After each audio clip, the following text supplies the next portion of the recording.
Okay, so we have a little bit of stuff to look at today. So we are looking at a side view today, and then we are looking at some lighting issues. I really wanted to use PortraitStudio for this, but I'm going to have to ask Ebu to generate the reference for me while I critique the other stuff. Then I'm going to have a look at this and talk about creature anatomy a little bit, because this is a penis. And then I'm going to take a look at this and talk about some basic anatomy and long face syndrome, which is what this is. Does anyone have any questions before we get started? I'm going to start looking at this. When it comes to side view, there's just so many things wrong with this painting, and I'm not holding back, all right? So I've kind of just like raised it up a gear recently with my critiques, because I feel like I really need to amplify what it is I'm trying to explain to everybody, and realize that, I started this whole thing because I didn't want to hold back. I wanted to tell everyone, the knowledge. I didn't want to hold back on the knowledge aspect. So when you see me get a little rough, don't take it personally. It's just me making sure that you're no longer making this mistake. So this extremely bright light, look at how problematic it is for us to find a value where it makes sense.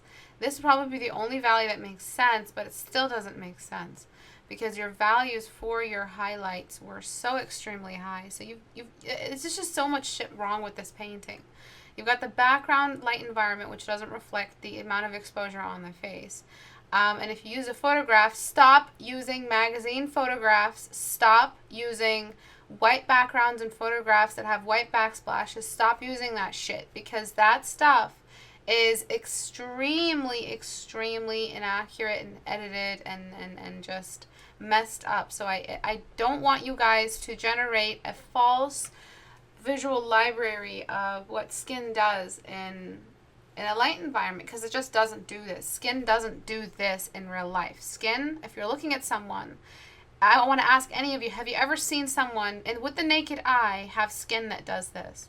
Has anyone's skin ever gone pure white in front of you with the naked eye?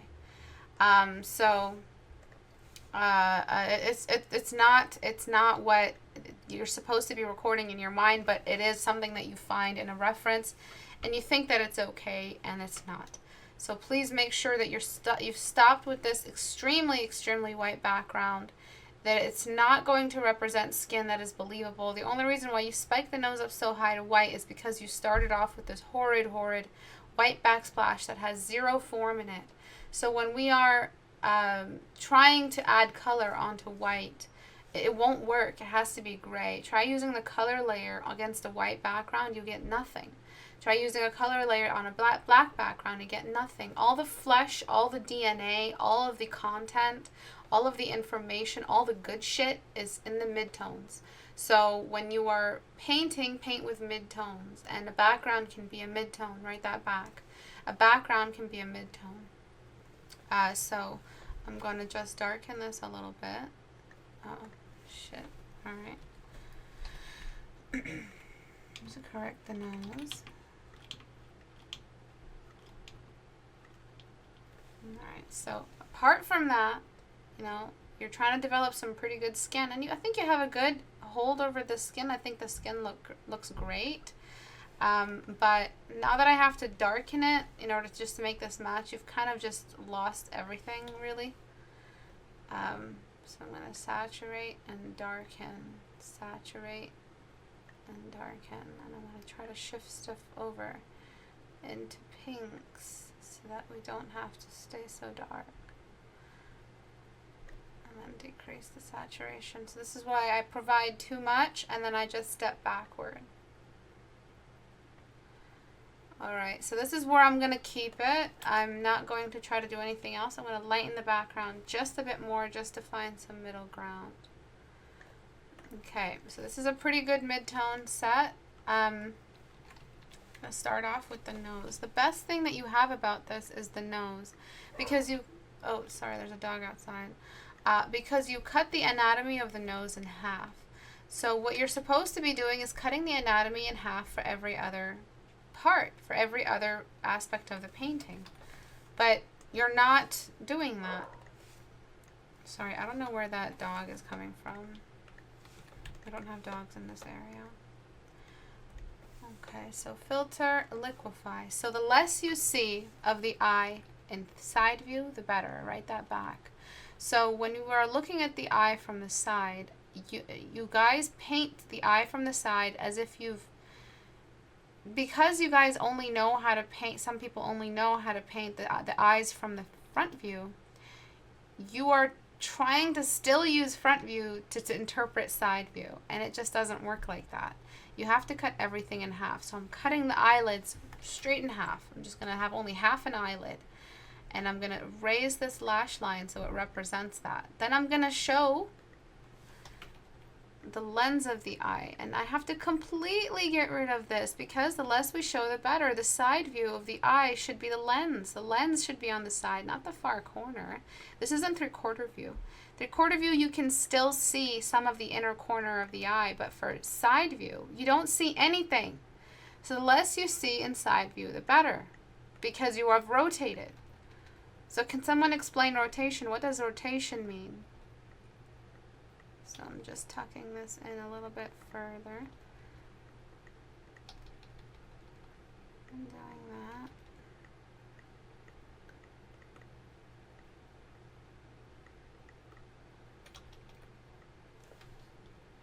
Okay, so we're seeing less and less each time. And a reference, honestly, for a student like this would not have done much. A reference would not have done much, and reference wouldn't help you because you're not reading your reference. You have no geometric knowledge in your mind. You have no language to anticipate the rotation of a form. You don't have that yet because you haven't done any form language. Probably you haven't done any form studies, and if you have, you haven't done enough. The forehead doesn't bulge out like that the way it does for a baby. The head grows a little bit more, and we have kind of more of a straight forehead. For females, we do have more of a dome than males.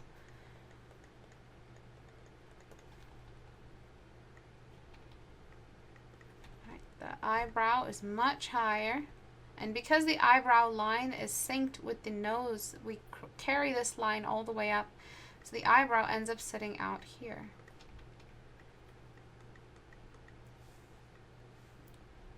So what is rotation? Rotation is the hiding of parts of anatomy that get covered by the volume of the face. Beautiful job, Jaden. Use the exact word I wanted to hear. So volume. Volume is the z-axis. It's the extra little bit. It's the stuff that gets filled in. It's the difference between a square and a cube. And a sphere that gets rotated from the side. It's attached to a head that's rotating. The inner corner of the eye won't be visible. It's not a side view. The inner corner of the eye, this little tear duct, will be hidden. Okay, so we've rotated the eye just a bit more. I'm trying to show less and less and less and less. The less we show, the better. Okay. And then we're looking at the lips. The whole jawline section sits behind. So the hierarchy is the nose is way in front of everything else.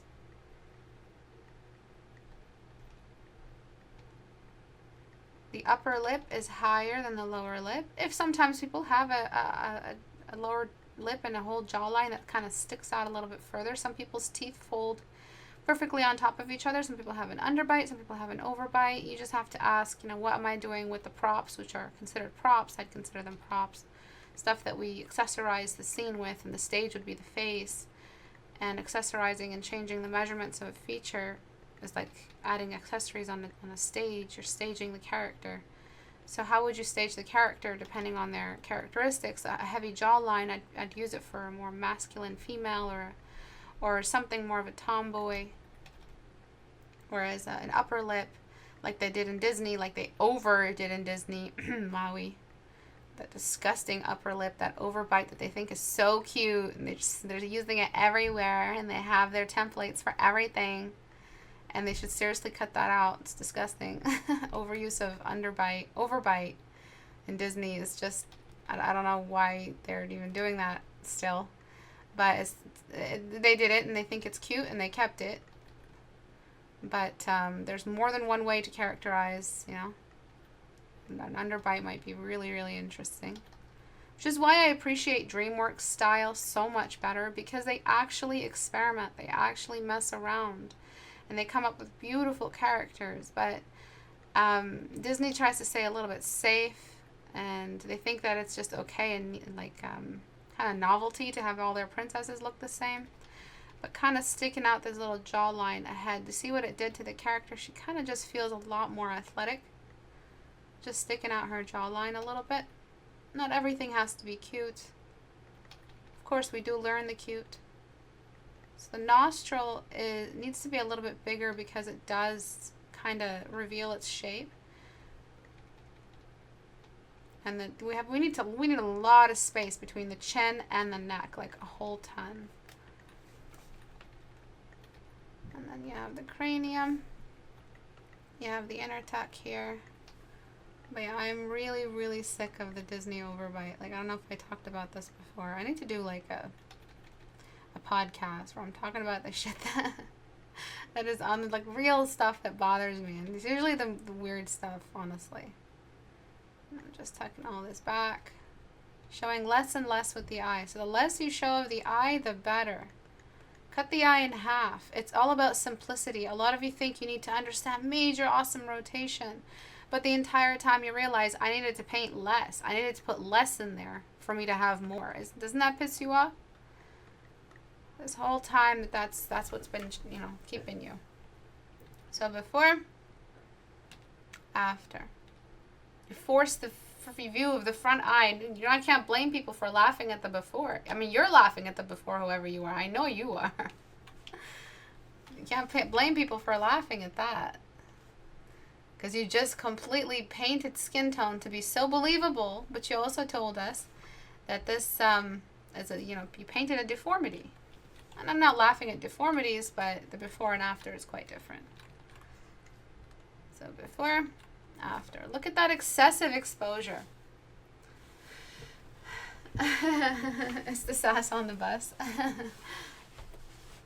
Alright, so we showed less and less of the eye, because let's talk about it. Let's do some diagrams, because diagrams are a wonderful way to list out components without needing to render them. Diagrams are the only way I allow students to bring in lines. But let's say this is the sphere of the ball of the eye. Okay, and we're looking at it from front view. Alright, so there's inner corner, inner corner. The inner corner is usually outside, let's just say. It's debatable. Sometimes the inner corners are inside because the ball is bigger than what it's revealed off the skeletal structure, but let's just say this is just fine. And then we have eyelid number 1 and eyelid number 2. Okay, when we see things from side view, what we are seeing is the cross-section line of this. This is the cross-section line that we're seeing. Meaning this is the highest point. So if you have a hill and there's a little car, how do you draw a car? I don't know what kind of weird spaceship car this is, but this is a car. And your camera is like over here, you're looking at everything. You're going to see everything. Or the camera's right where we are. Let's say that the camera shifted over here. Would we see the car? No. This is that contour line that was the highest line right here.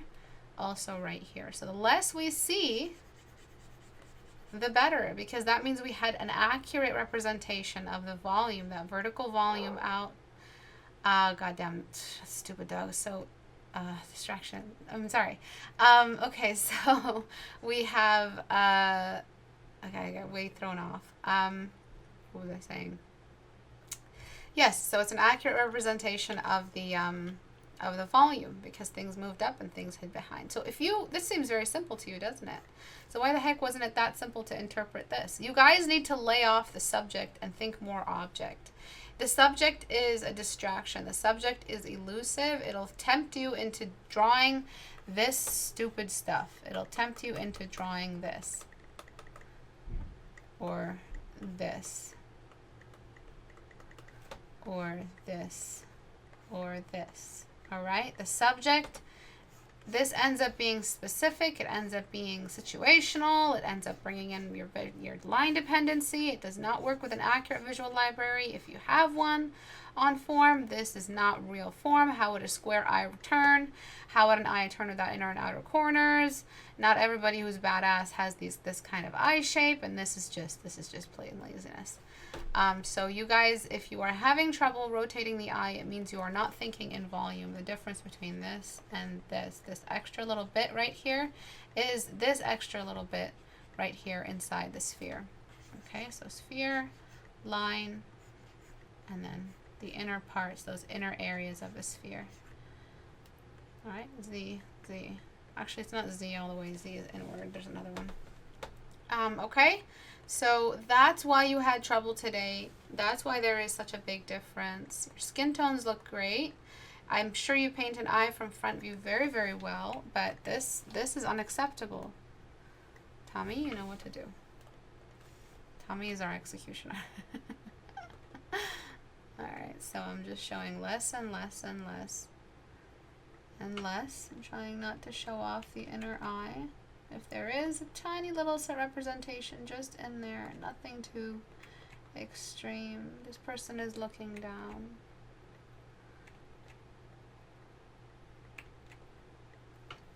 Okay.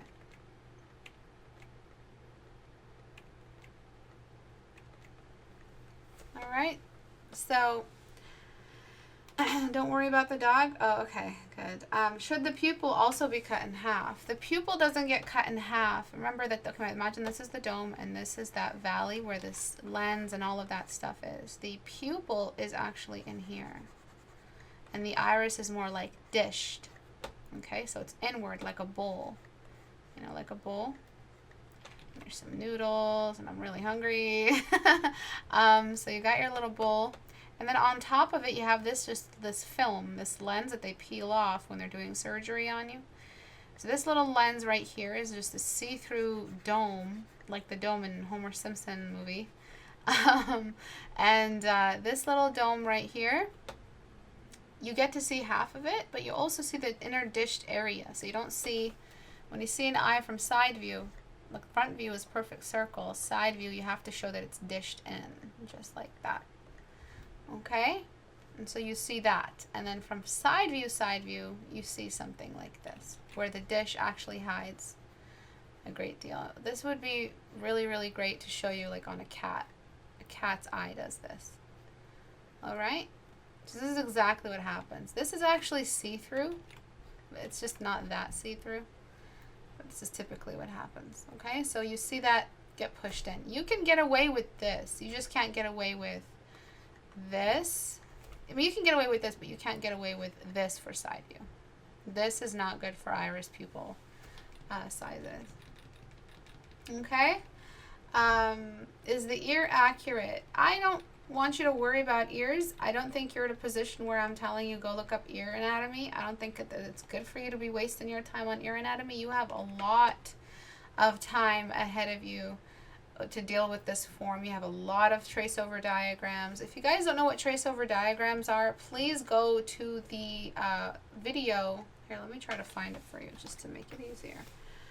Okay, my channel. Go to this video right here. And I talk about trace over diagrams very, very extensively. How to study and draw eyes, trace over diagrams, function, and more. So please go there. And what I do here is I, first of all, discuss what trace over diagrams are and how to stop recording your images of an eye or your memories of an eye with just 2 or 3 lines. Start recording them as color-coded diagrams that have longitude and latitude contour lines. Because that will really, really remind you where the elevations are in all visions, and I mean all perspectives. And it'll remind you how things function. So the fact that the eyelids are more of a lip than they are a lid, and they are very, very, very different when it comes to their creases. So the upper crease and the lower crease. One is more puffy, one is more flat. You don't really get to appreciate all this without having to render it. So a trace over diagram is a wonderful way to jump straight in there without needing to render. You're just sculpting. That's just one way, that's just one aspect of this entire video. I spent a lot of time covering this subject for you guys. and I don't want to just spend another day covering it. So trace over diagrams, function, and more, how to study and draw eyes. Please go read that. Watch that. I hope today, one day, I mean, I'm going to say go read that, because I'll have my book prepared and everything will be in there for those who are more inclined to read, kind of look more into the text way of learning. But for now, let's just go watch that. Okay? So before, after, stop rotating the face forward. Rotate it completely. Show more. Show less. Rotate more. I'm so sorry. Show less. Stop showing more. And look up references. Write that back to me. Someone add those little confetti designs and all of that. This moral of the story is yes. The moral of the story is yes. Look up more references and do more in that way. Abu, do you have my what's it called? My screenshot from PortraitStudio. So Abu is going to use PortraitStudio. If you don't know what PortraitStudio is, it's a photo referencing, photo generation software. And what he's going to do is build this exact scene for me in PortraitStudio and send it over, hopefully before I'm done. And I'll be showing you guys exactly, how to use PortraitStudio and how important it is for this kind of setup, because right now your lighting is completely off. I'm just going to take a quick water break. 1 second.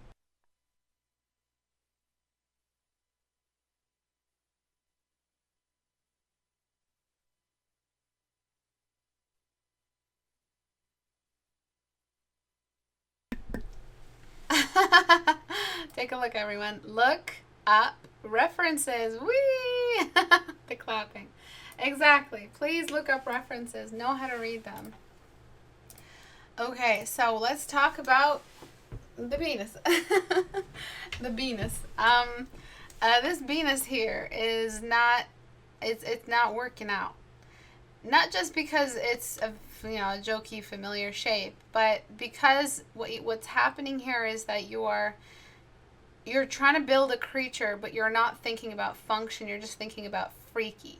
So in your brain, you had a little file folder, and it said freaky under it.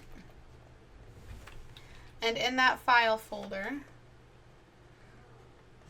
you saw the words no nose, or you saw something with no nose. You saw big teeth. Big teeths.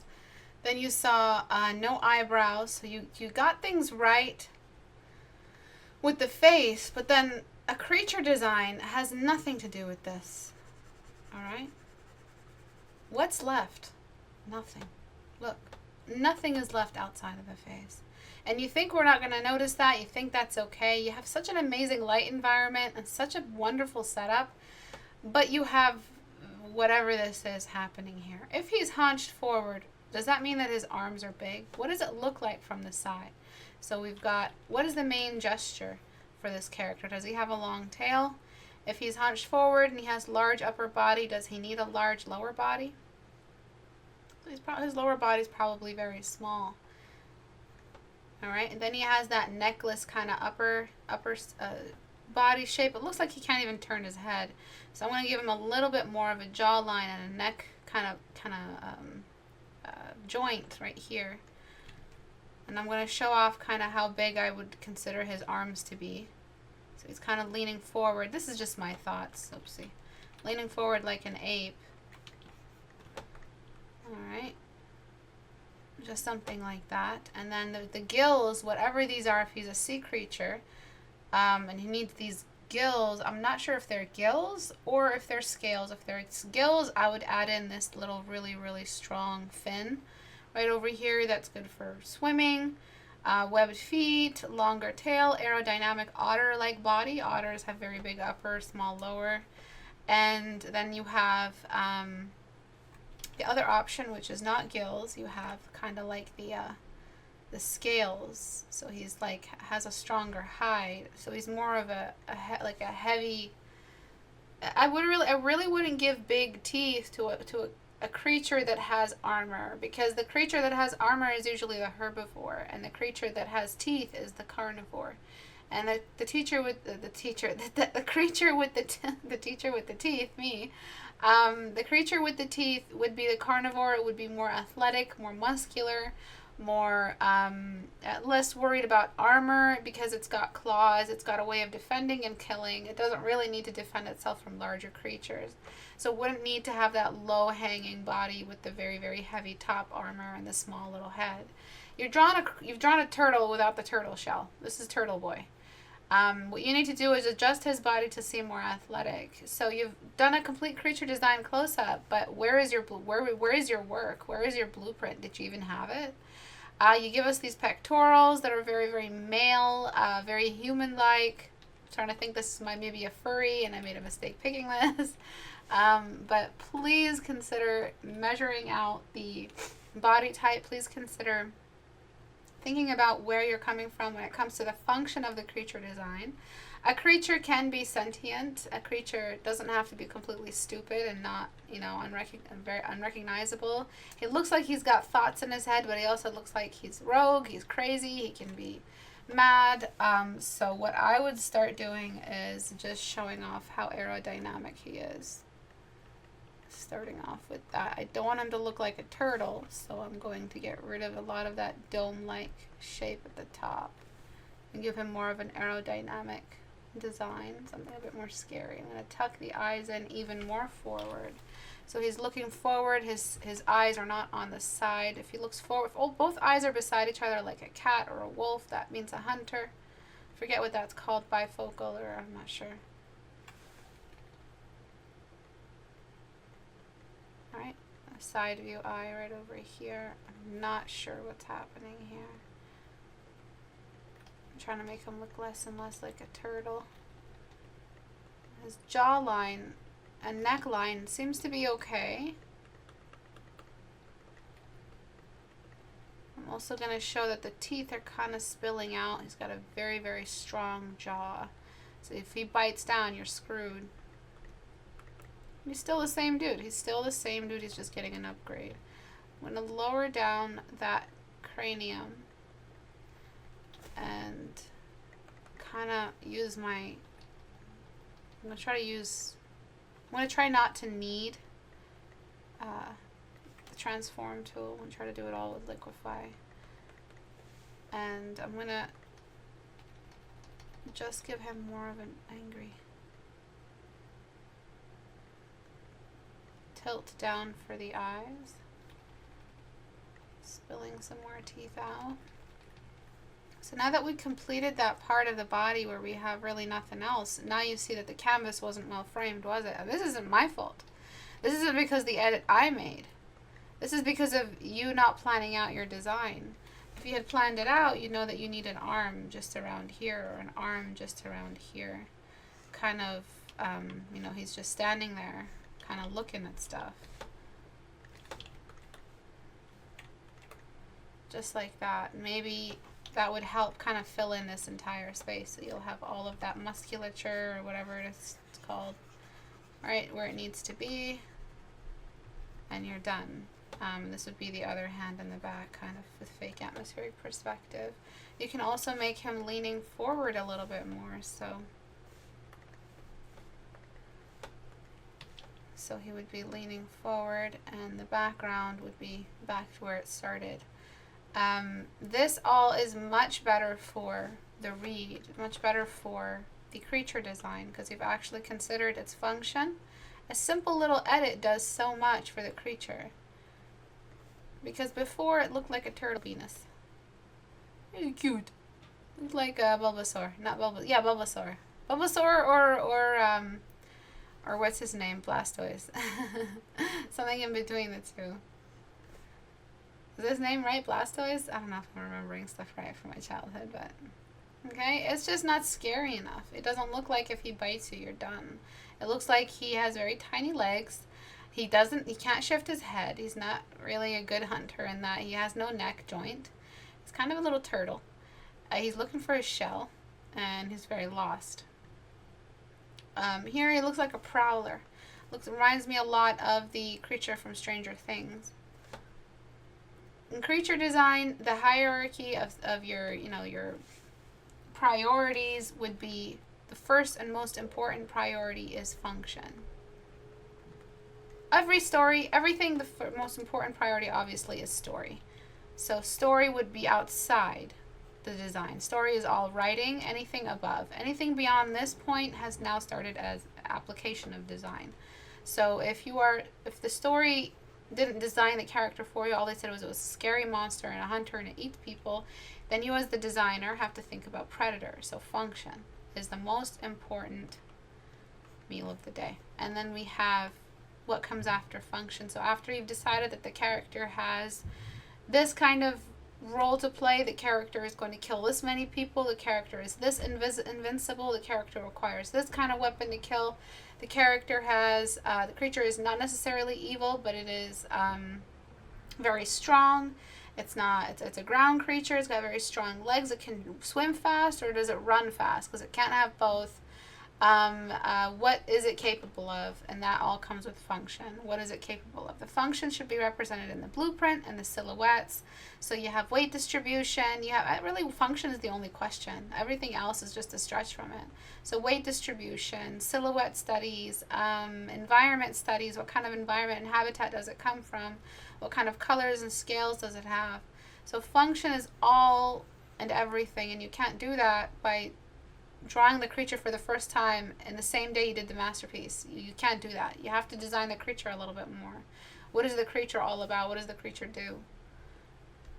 So where you were before showed that you had none of that thought. That circular dome top at the head, the Venus shape, that wasn't working out. Okay? If that was me, I would make him way more aerodynamic. I'd try to find something that's completely creepy. Something that is just so utterly creepy that, maybe undersea creatures, I try to pull from that. I try to find something that I can't deal with. And that was what I would base my design off. Me as like a viewer, something if I were to see like in, the forest staring back at me. I try to think of it like that. I try to engage in my introduction of the creature. You need a little bit of bounce light of the environment light just coming in just somewhere here. So you can reveal what we were losing. You can use it here on the arm area or the legs, so that you can get more of the creature. Also, if the light is nearby casting this much, we do get more exposure on certain areas. And to cast a bit more shadows as well. Alright. Like a gulp or eel mouth. Lots of neck flap. Bulbasaur on steroids. It's a little turtle, yeah. That is skull physiology. Herbivores and carnivores and omnivores have very different skull features that accommodate the way they feed. It is interesting to look up, and to us in creature design. Yes, it is very, very interesting. Now it looks more phallic, if that's how you spell it. I think that it's just this head piece here that makes it look phallic. But when you kind of extend the mouth out so it can have a snout, I'm not sure how it hunts, because this is a very, very big deal. When the creature hunts, we're going back to function, it has a nose, and the nose requires a snout. And the better your sense of smell is, the longer the air travels in your nose, so that means you need a snout. So if you can just give him a snout or something so he looks a little bit more angry, that might actually help you make it look less phallic. A little nose here and there might also help. Okay? So I hope that's... And when you do your edit, don't just do a tiny little girly edits like you're afraid of breaking your fingernail. Go in there and fuck it up, because you have layer access and you can really mess it up. Don't just go in there with a couple of edits that are a fraction of what I did. You really need to rethink this creature if you want it to be a jewel in your portfolio. If you don't, it's not going to be. People are going to be like, click, pass. Okay, so Abu generated the reference for me. Thank you so much, Abu. And just tap save. Okay, so let's move on to this. So this is generated in PortraitStudio. For those who don't have PortraitStudio, there might be a sale sometime soon, but it is available on my store for those who are interested.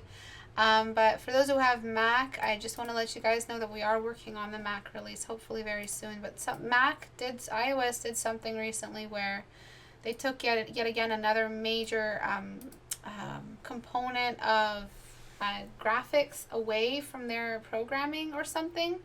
And I'm not sure how that's going to affect us, but based off of what Abu said, it's going to affect the way we play games on Macs.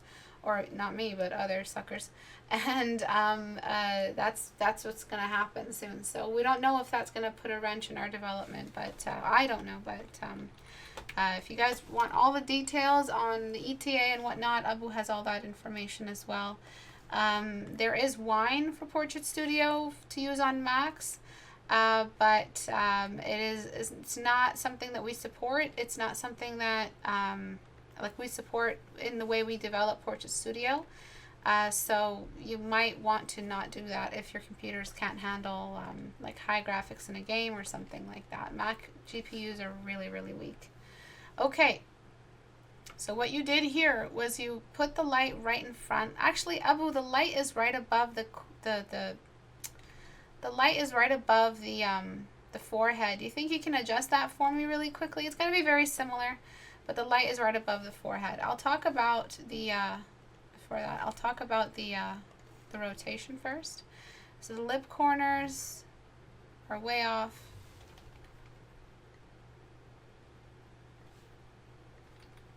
Just like that.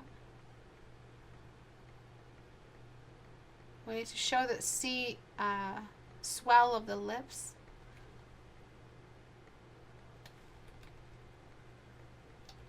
Just a bit more.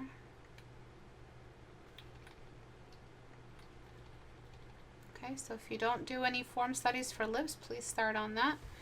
I'm not sure why you're participating in Mermaid. You should not be having fun. You should be doing some studies. The way I see it is everybody wants to have fun. No one wants to go to school. But everybody wants what school offers. Everyone wants all the glory. Everyone wants all the fun, all the attention, all the likes. But nobody wants to go to school. Nobody wants to sit in class. And class doesn't mean boring stuff. It doesn't mean academic, textbook, monotone teacher talking away. It can be you. It can be your own self-taught experience. So it can still be considered self-taught if you watch my classes, if you watch YouTube. I mean, I don't think self-taught, the original type of self-taught, like my old generation self-taught, isn't even possible anymore now that there's YouTube out there. Because you're not really self-taught if you're watching YouTube, you're in class. But still, it's still there. It's still some sort of self-taught. But yeah, anybody out there who's saying they're self-taught but they were on YouTube, that's not really self-taught. Yeah, just to get that out there. Don't just sit here all day teaching and teaching and teaching so that students can call themselves self-taught. All right. Self-taught is more like, you drew till you drew well. You had no teacher, you did all the bad decisions, and you learned and made all the mistakes, and nobody listed out the rules of depth for you or the types of edges. Okay, so I'm just pushing this over. This is creature design. This is a mermaid. So you need to think more about how you're designing this mermaid. I love the way they design mermaids in Stranger Tides, the Pirates of the Caribbean movie. There we go. It's still very, very similar. Even if the light is above, we still don't have that much of a change. So that's pretty good. Thank you, Abu. But because the light is so close to the face, you're not going to have that cast shadow there.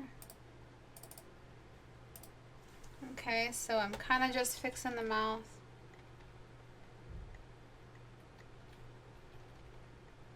I'm just finishing off over here with the mouth. Okay, all right. Hides mermaid sketch. There should be a head tilt on the reference. I don't think there was a head tilt in this because the eyes seem pretty level, and I'm not seeing any nostrils, so I don't think there's a head tilt. Okay, so before you kind of moved the face, the chin, and the mouth to look forward at the camera, but everything else was looking forward. So apart from all the mistakes you have with the lips and the nose and the value sharing and all of that stuff, this would have been the most appropriate way to respond to this kind of light source. So this is not me editing every aspect of this painting. Alright, so this eye, yeah, it is a bit low. The eyebrow is kind of curious and angry, but it really doesn't warrant any excessive shadow. It's not above the head. If the light was above the head, it would cast the shadow down. Can you show that to us actually, Abu, real quick? So if the light was above the head, we would have that skull-shaped shadow. So right over here, we need to make things a little bit more gradual. And this whole area, if this is the only light, and this is what I really want you to see, if this is the only light in the image, we're getting black everywhere. Okay?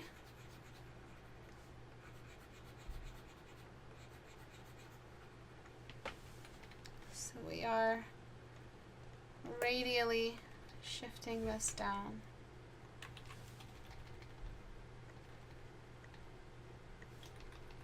So that we are showing how the chin moves and turns away from the light. So the face is emerging out of the darkness, which is exactly sort of what we're seeing. Okay. And everything else should be pretty visible, so you've got that little space there. This is what you probably should have done, which is a lot more freaky. Look at that. Now that is delicious.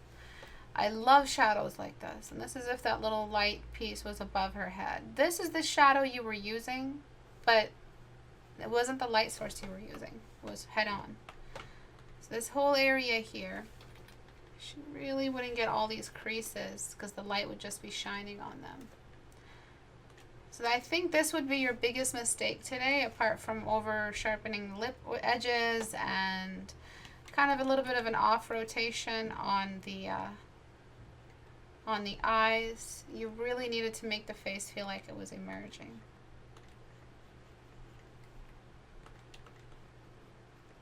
Just like that. Delicious. Okay, so you have a bit of a shadow being cast off the eyelid. There's a bit of light just over there. Oops, I'm on dissolve. Alright, so for those who are interested in PortraitStudio, I'm so sorry to report that there is no sale. I did have a very, very big sale, and I will introduce, hopefully, another sale very, very soon. But most likely won't be before our next community challenge. So again, if the price is very difficult for you, you don't need to look up a way to get it illegally. You can contact me on Facebook and say, hey, I'm a student here. I have been participating in your channel for this long. Maybe I just started your channel. Maybe that's just fine too. I'm just smudging here, you guys. But yeah, I have, I've saved up this much, but I can't really get it for the price that you have it on now. I wonder if I can get it at a sale price. You can ask me politely, and I'll be more than happy to provide it for you at a sale price. But you have to be, qualified for that kind of bursary. So I don't completely close myself off from students who are struggling. I was there at one point. I was utterly penniless at one point. I'm not saying that the students will be penniless, but I was there. And I know how difficult it is to come across valuable resources. So, I mean, this is why I'm doing all this anyway. So it would be stupid for me not to offer that for students. So I'm just getting rid of these excessive outlines, trying to make her look like she's a deep sea creature, so she really doesn't have need for lashes. She doesn't have need for shade, so there's no seam between the eyes. Maybe she doesn't even have need for eyelids. Maybe she doesn't blink. This whole shadow here, there's no bounce light nearby, nothing really to bounce the light in to relieve this area. Smudging it again. So I don't like using Facebook. I hate Facebook, but I leave it open so that you guys can contact me in a way where, it's not Discord and it's not community. Contact me in a private way.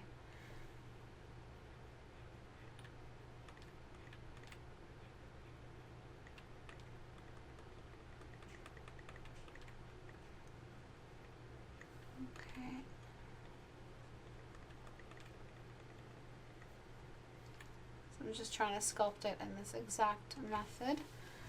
And in order to show off a light's strength and a light's character, we have to weaken everything around it. So Abu added these little shapes here. It's just so cute. But it's represented the travel of this core shadow. Again, we need to radially delete. So you didn't really choose the best kind of situation here for yourself.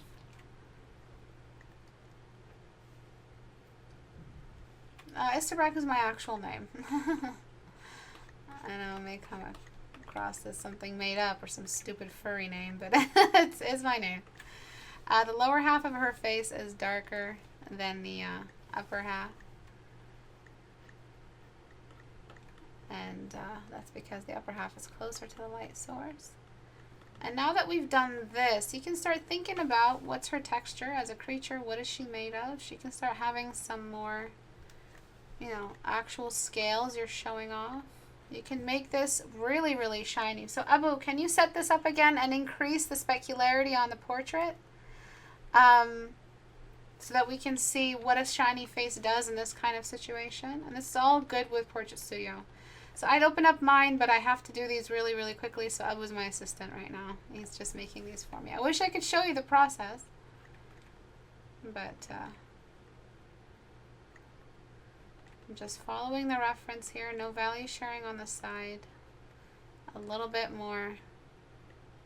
And I've kind of made the base a bit soft everywhere. I'm trying to just guess. I don't know where they will be in Abu's reference, but I'm going to guess where the shine is. It's going to be like a circular shape just over there. Some of these pieces here will have some shine to them. And then this would be the no man's land value piece right there, turned up. You don't need to make it this big. It really doesn't need to be this big. Actually, I'm not sure if Abu's even near his desk right now. Abu's earning his $1 today. Alright, another thing is that you made her very beautiful. So one thing about creatures that are in the deep is they kind of just, you know, butt ugly. So you might want to give her an open mouth. You might want to show her teeth. You might want to make her look more like a creature, less need for a chin, but lots of distance between the nose and the mouth. No need for a cupid's bow. I hate the way they design the creature from that recent Guillermo del Toro video, a movie. What is it called? I hate the way they designed it. I absolutely think it's the most ridiculous design ever.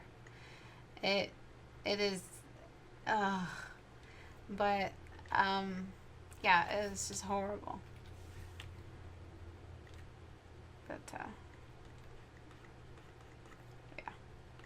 So I'm just darkening this up a little bit, just to show that, you know, she eats these creatures. You might show off some teeth or something like that, but you see how the face actually feels like it has volume. It is slowly but surely rotating away.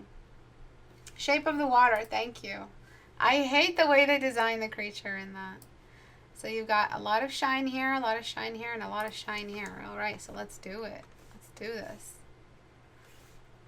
And that's the power of PortraitStudio. I know you really can just set up any scene exactly. And it's stuff that I just don't have in my visual library. I just don't have it. So I'm just using dodge tool here, and look at that. See, I wouldn't have had the balls to do this because I'd have just been too cautious. But this shine over here is just wonderful. It's just using dodge tool. I might desaturate, but because it's an underwater creature, I'm not so worried about that. Okay, but now we have it. We had before we added specularity. Now take it easy. Take it easy. All right. I know you're like, oh yeah, fuck yeah, she used dodge tool. Yeah, baby. I'm gonna go use dodge tool now. No. What did I do before I used dodge tool? Can anyone tell me what I did? What was I doing before dodge tool?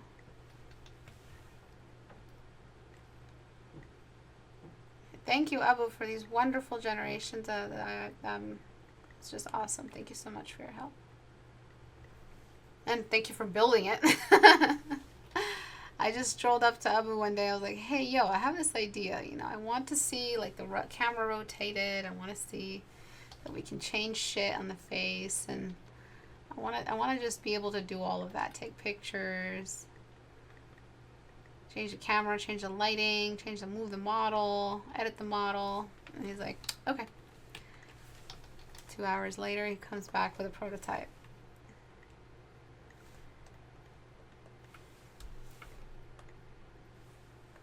I know, it was very weird they used Abe Sapiens design. Like, what was that all about? What, seriously? Like, we need to sit down with Guillermo and talk to him. Like, were you just lazy? Is it just laziness, dude? I'm going to add a little bit of shine. Puts dodge tool down slowly. Hamish, you're so funny. Yeah, put that down. Take it easy. What did I do first? The painting was ready for dodge tool. Oh boy, I love this. You were roasting the creature from Shape of the Water. Before using dodge tool, you made sure all the values were in place. Because even if something is reflective, it still has core shadows. So reflective stuff also has core shadows. So I'm going to take care of that core shadow of the upper lip because the upper lip is a cylinder. Look at that. It's not that difficult, it's not that impossible for us to find you in your advanced professional version. Your professional version of yourself isn't a myth, isn't a rare Pokemon, isn't impossible. So one thing I will do instead of desaturating is I will use the color of this light source right over here and use this glare. Just throw back a glare. And then the eyes, of course, the eyes, but of course, they need that reflection too. So I purposely extended the distance of the mouth. I'm going to seam that right in there. And let's kind of extend that down. Kind of get more of the forehead as well. So you can just bring in your scales, the little scales as they peek behind each other. You can do that. I just did this really quickly with soft brush. I also think that you should have a wash where there isn't. So this color here of the light source should be purple. It should have a purple touch to it. And this little sea creature can have some subsurface. So what am I doing? Subsurface is down there. Okay. And again, some shine here and there. That French accent took me by surprise. Did you like it? What did that do for you? I'm sorry. Raw straws, biggest culprit. Every time people freak out over dodge tool, I think of raw straws and cringe. Yeah, me too, darling. Me too. We're synchronized in so many ways today, Jen. I'm starting to get into some serious Death Clock vibes here. Mermaid murder anyone? Yeah, totally. I don't know what that is. Okay, so I'm just going to add in some reflection here. And this should be a much better representation of what, you know, you were aiming for, something a bit more realistic. Yes, absolutely. Taking breaks is a very, very good thing. Taking breaks is very healthy for your development. No more off-topic questions.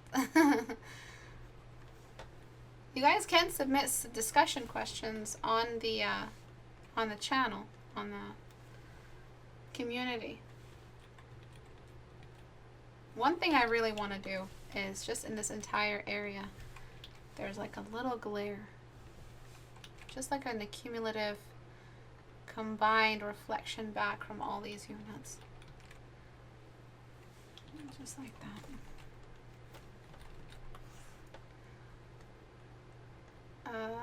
Does the waterline get more reflection? You can add a waterline. I'm not going to do that because a waterline would mean that we are outlining the eye and that we're thinking about, you know, a waterline just makes it too surface, you know, above surface. So before, your mouth was looking forward. You drew a front view mouth sort of with a, it just looked like a male. It didn't really read as female. And then after, using PortraitStudio, we had a really, really great base for all of our core shadows, and we moved into more fish-like anatomy after rotating the mouth in the right direction.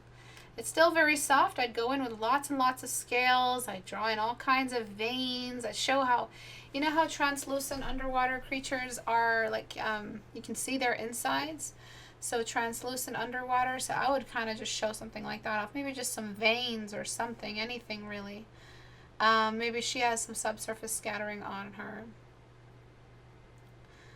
I don't think there would be a waterline, no, even if it's like a humanoid or something like that.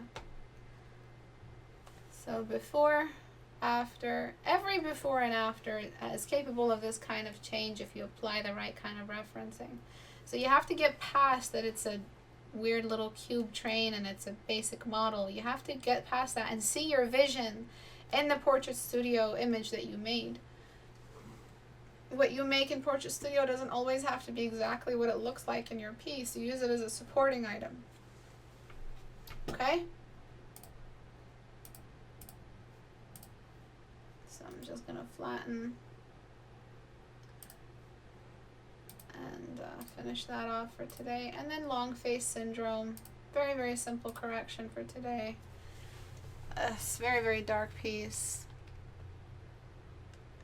Just a lot of long face. If you don't know what long face syndrome is, you can watch the video. I made a video exactly about that. You're kind of not rotating. Drawn the head a little bit nonchalantly. Everything is okay with each other in proportion, but not all together as a face.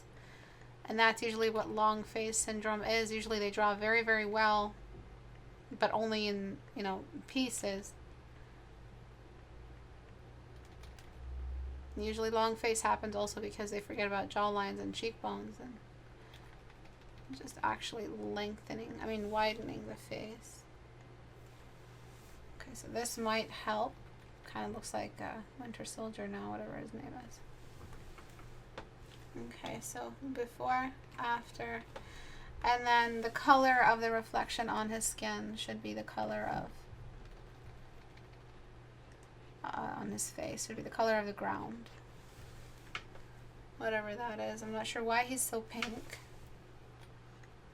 I'm going to just desaturate his face a little bit to match. If these are glowing and you've darkened the scene, you should be kind of, I can't do a critique without talking about lighting, but you should kind of just darken his face, darken this far side up a little bit, and then increase the glow on these. Excuse me, I'm so sorry. And then use some of this blue stuff back on the face. Okay, so that would make a little bit more sense. So I would put some blue stuff here, here, a little bit along the beard. Okay, so that's it for today. Thank you everyone for watching. To grab your copy of PortraitStudio, you just have to go to istebrak.com and go to the store. I do apologize, there is no sale at the moment. It's full price, and I think it's earned its full price as we've worked very, very hard on it. Abu's been sending out patches regularly since we released to address all the bugs that you guys might report, anything that he wants to add. One of the biggest features that I wanted to discuss is the light indicator, the light direction indicator. Because the point of this PortraitStudio update was efficiency and maximizing efficiency so that any computer can run it as seamlessly as possible, we've reduced one extra camera. In order to add that, we have to add another camera. So we're trying to reduce as much what is the term really for this? We're trying to leave everything just keep everything very simple. I'm not the programmer. I don't have the exact lingo for you, but all I know is that we have to add an extra camera that needs to run while everything else is running on top of the camera that you already see everything with. And that camera is going to reduce the frame rate and increase the lag and all of that. And PortraitStudio is an engine, sort of. It's just like a master. It's a master place to get everything you need. And if we kind of overpower it too much, no computer will be able to run it. I mean, obviously the best computers can run it on full graphics. It's beautiful on full graphics. I don't have mine set up. I do have to set it up very soon. I've been very busy and very tired. But yeah, that's to answer that question, that component. But if you have any suggestions at all, please go to the store and scroll down and submit your email. Make sure you write the right email, because we reply to that email, and explain your issue or explain your suggestion in detail, and then we'll get back to you as soon as possible. If you guys are still having issues with that recent update, if you were one of the users that was sent out the error, go into my video history on YouTube. Where are you? And it's just one of my latest videos that I submitted. Okay, and it is this one. And this should help you fix your issue. PortraitStudio 0.4 update. Failed to initialize player error. If you're trying to run PortraitStudio on a Mac and you're not using Wine and you think you bought a Mac version, even though there's like 17 different warnings that it is not available for Mac at all, we really can't help you, man. We can't help you. It's just kind of a description of what Mac users are doing nowadays. They're just pressing yes to anything. So please don't be like that. We don't want you wasting your money. We'll try to work something out once PortraitStudio comes out on Mac. But for those who have bought it and have already run it on their computers, run it successfully, you might not be given another download for the Mac version. We're trying to stay as transparent as possible with everything. Every stage of the development was revealed to you guys. If you guys go through all the videos for the past 2 years, and you'll see there's many checkpoints where PortraitStudio was developing. Big update, big update. You guys were updated for every step of the process. So yeah. So we're gonna go into little Google Plus icon right over here. Oh yeah, private tutoring. I'm not sure if they're gonna stay open. Students just tend to flood in and they're on their own. But private tutoring slots are available for anyone interested. They are interested. They are a bit expensive. Definitely expensive. My prices have gone up a little bit. But for anyone interested who's willing to invest that kind of time and money, I do have some slots available, though I probably shouldn't even be announcing this because they get filled up pretty quickly, even by students who are already running. They don't want to forfeit their slot and they just keep going. So to join the community, go to Istebrak.com, click on the little Google Plus icon to join. Read the rules, please, when you post. And that's it. Thank you, everyone, for coming. I will see you guys on Thursday the 7th. And yeah, bye.